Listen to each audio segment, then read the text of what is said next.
When we hear stories of children dying after being forgotten in the back seats of hot cars, many people often react with disbelief. How can a parent forget their own child? Well, we're joined by a mother. Her name is Lyn Balfour. She is a mother who did make that tragic mistake with her baby Bryce, who was then 9 months old. Can you tell us what happened? It had been a very busy week. He had been sick with a cold. He didn't sleep hardly at all that night. My husband and I were exhausted. Normally, my husband dropped him off at daycare, but this particular week, my husband was riding with me. I was dropping him off first and then the baby. And I got a phone call on the way to work, and I instantly went into work mode.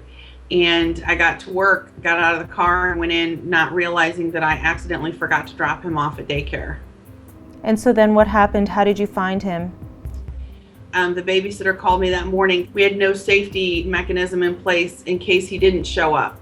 And she just assumed that I had stayed home with him because he had been sick with a cold. But I had missed her call. Then when I was getting ready to leave work, she called me at the end of the day just to find out how Bryce was doing. And I said, "What do you mean? He's with you?" And she said, "No." And I said, "Well, did Jarrett pick him up early?" Then she said, "No, Lyn, you didn't drop him off. He's not here." And I realized at that instant, oh my God, maybe he's still in the car. So I ran to my car, and that's where I found him. And he was not breathing.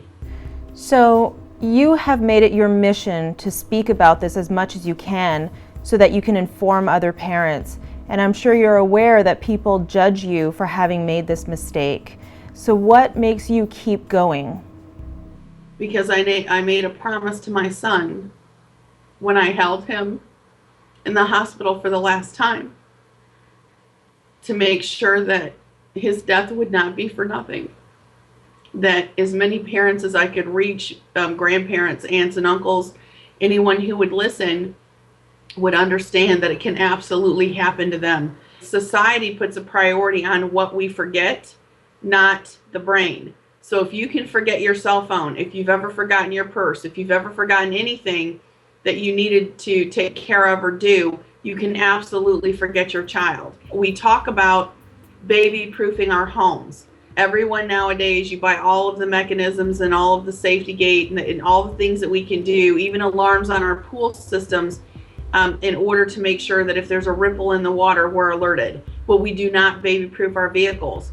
And currently in the US, there are more non-vehicular deaths of children in cars and in vehicles than there are in home fatalities or accidents. We need to start educating, because no parent wants to come up and raise their hand and say, "Yeah, I almost did that as well." So we don't have any valid statistics on how many close calls there have been.